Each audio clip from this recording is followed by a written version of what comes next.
Fin de matinée trouble ce jeudi à Yaoundé. À 2 pas de la pharmacie camerounaise, juste en face de la cathédrale Notre-Dame de Yaoundé, un attroupement inhabituel attire les regards.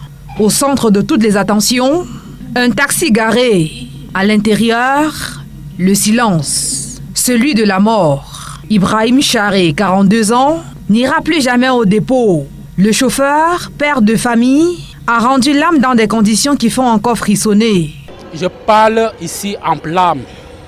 Franchement, c'est trop fort. 2 thèses émergent au sujet de ce drame.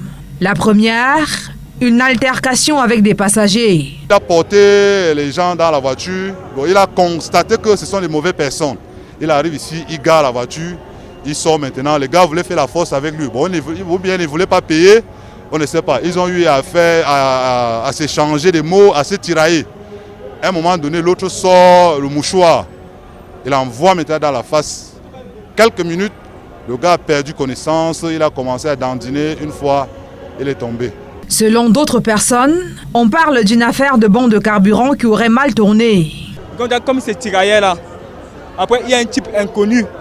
On peut dire le complice du type qui a vendu le bon de carburant qui était gâté.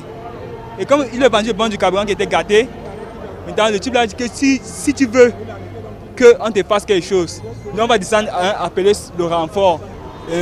Au coup de champ, le type là a mis sa main dans la poche et il a donné quelque chose.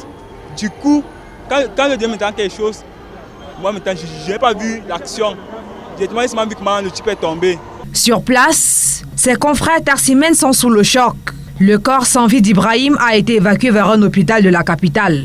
Celui qui avait quitté ses 2 épouses ce matin pour le boulot ne reviendra plus. Selon les témoignages, l'un de ses bourreaux aurait été interpellé. L'autre, quant à lui, aurait pris la poudre d'escampette.